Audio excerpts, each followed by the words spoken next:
Hi, I'm John Persinos, editor-in-chief of Aircraft Value News. I'm also a contributing editor at Avionics International Report. With me today is Richard Aboulafia, managing director at AeroDynamic Advisory. Richard is frankly, he's a world-renowned aerospace analyst with several decades of experience. He manages consulting projects in the commercial and military aviation field and analyzes broader defense and aerospace market and industry trends. Richard, thanks for taking the time to meet with me today.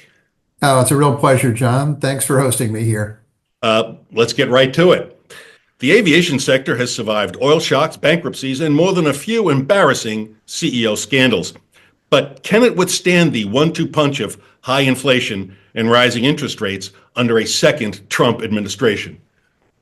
Well, I think there's an awful lot of threat going on here. You've got the very real threat of rising interest rates as a response to likely inflation, which is the inevitable consequence of, more trade barriers, maybe a restricted labor supply, higher demand. You've also got the possibility, the very real possibility of tariffs being enacted. That would hurt a great deal, and of course, further stoke inflation. And then on top of that, you have the very real possibility of serious defense cuts that have been emerging over the past couple of days that would also very badly damage the industry, because there are very few companies, especially at the supplier level, that aren't exposed to both civil and military markets. Are aircraft values and lease rates, are they posed for turbulence in 2025? Or will airlines and lessors and aircraft buyers, will they find a smooth path ahead somehow? It's going to be anything but smooth. The volatility is going to be off the charts, as you've seen in a lot of markets and circumstances like this. But there are positives too. I mean, everything you've got is a recipe for, frankly, impeding the production of aircraft, particularly the tariffs. It's not good at all. Right. Labor issues, whatever else, which means if you own, like if you're a lessor, you own aircraft, that's probably good in a time of constricted supply. It's good to have capacity. Similarly, yes, inflation sounds like it's a threat, and certainly interest rates are a big concern. But on the other hand, investors tend to like to put money into hard assets as a kind of hedge against inflation. So there might be some upshot from that. In general, probably more bad than good, but the only constant here is volatility. If Trump 2.0 revives tariffs, despite the long history of tariffs not working, ruining economies, and even starting world wars, if Trump 2.0 revives tariffs, how badly will that hammer the Boeing-Airbus duopoly? And does that give an opening to Brazil-based Embraer? Yeah, I mean, everyone's regarding tariffs as something that will hopefully be negotiated away. The only thing that's actually been enacted is the raw material tariffs, which are not ruinous for an industry based on value add. But if you actually have the kind of 25% tariffs on cross-border value add stuff, that's catastrophic for this business. It greatly raises everyone's expense. And it's not like you can move stuff. These are mostly life of program contracts by companies that, by the time you manage to make the huge investment in coming up with an alternative source of production, those tariffs might go away, and you might not even succeed in doing that. So it's going to be ruinous if it actually goes ahead. Right. Will it open up the door for other players? Yeah, Embraer would almost certainly benefit, although it's not really clear that they'd be able to sell freely into the U.S. market. And at the end of the day, for their commercial jets, more than half of their core market is the U.S. So even though they'd be okay on the receiving end in terms of production inputs, the outputs and deliveries of jets might just be hurt going into the U.S. China is sort of the interesting wild card here. I've made a career of saying, they've got no chance. Everything they're doing is wrong. The only thing that wasn't dreamt of in my philosophies was the idea that an American administration could kneecap the legacy industry and pave the way for China. This is true across the board. Whether it's influence in emerging markets throughout the world by eliminating all forms of U.S. assistance or, diplomacy and whatever else, we're kind of opening the door to China here. And that might be true, especially in the jetliner world. Yeah, and you didn't foresee the U.S. fracturing the U.S. alliance and alienating America from its longtime allies in Europe and even Canada, our friendly neighbors to the north. On a related note, the CEO of Airbus said a couple of days ago that if full-fledged tariffs go into effect and clobber the aerospace industry, Airbus would prioritize non-U.S. clients. What do you make of that? Yeah, I mean, I'm totally not surprised. At the end of the day, Airbus, just like Boeing, is production constrained, not demand constrained. That is to say, they've got more eager consumers of their jets than they have the ability to build for some time. That's probably going to be true. Which means, of course, well, if a customer in anywhere outside the U.S. isn't charging them that tariff, um, then they're obviously going to prioritize them. The one complication is we don't know about their FACO in Alabama, the final assembly and checkout line in Alabama. What happened was during Trump 1.0, they rather wisely set up a couple of final assembly lines in Alabama, reasoning that, well, no matter what happens, the Republicans from those red states are going to support them and keep them. And that happened. They were kept safe from tariffs. But judging by the way the Senate has sort of caved into Trump on everything, it's quite possible that building jets in Alabama provides no political top cover whatsoever. And those jets are fully taxed at 25%, in which case, well, they'll probably de-emphasize that line even and instead emphasize shipments to China and wherever else. The pandemic accelerated fleet retirements and hurt aircraft values and air traffic.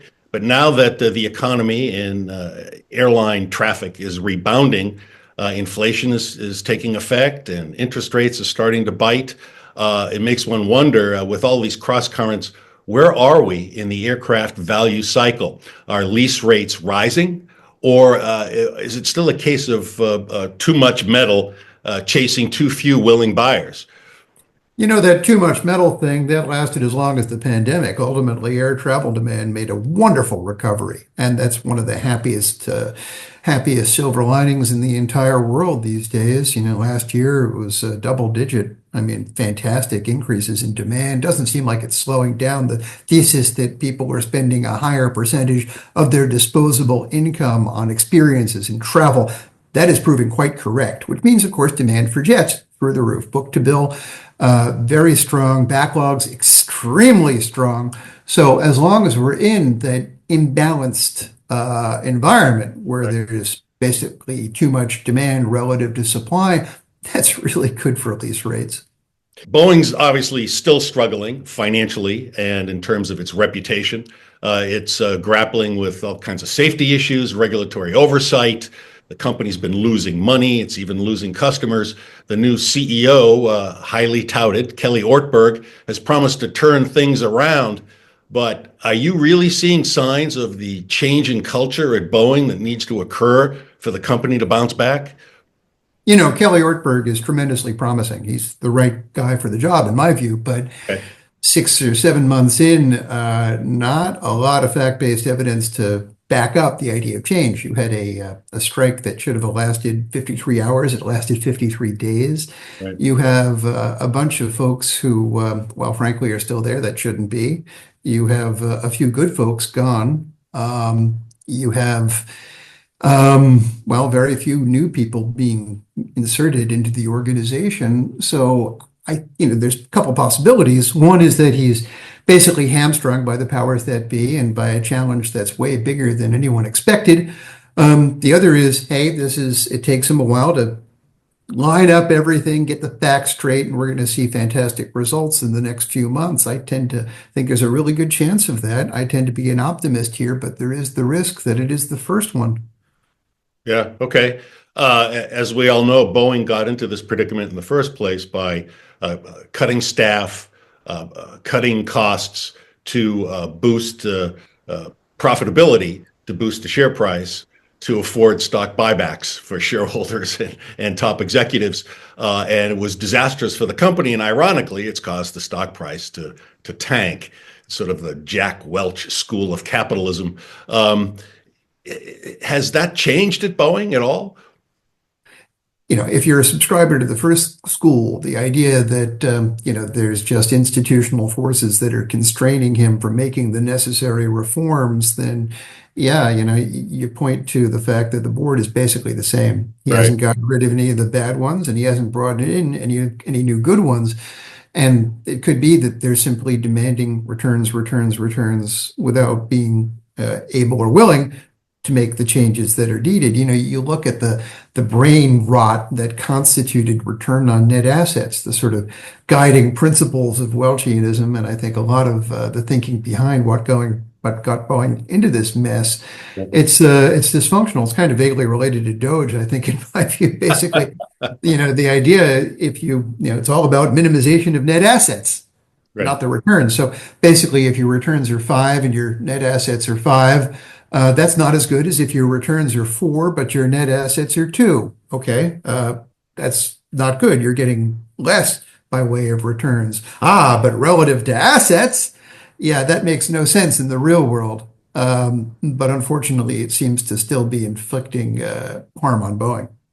I mean, the very fact that, look, number one rule of good management, you can't cut your way out of a bad situation unless your business base is shrinking, which no one is arguing here. Their business base Right. is growing. Excellent. So the idea of saying, we're going to fire 10% of the workforce.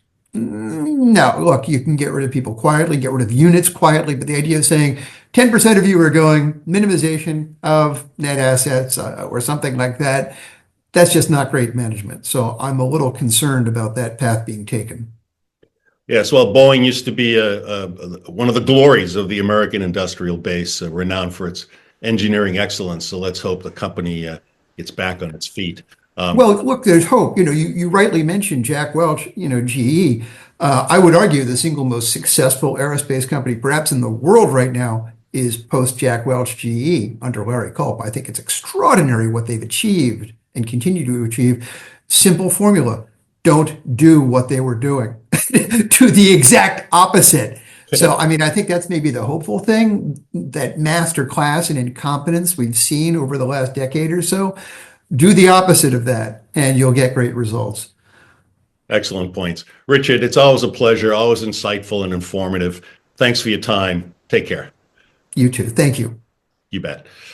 Well, that's it for now. Thanks for watching. And if you have any questions or comments, please don't hesitate to send an email to me at jpersinos@accessintel.com.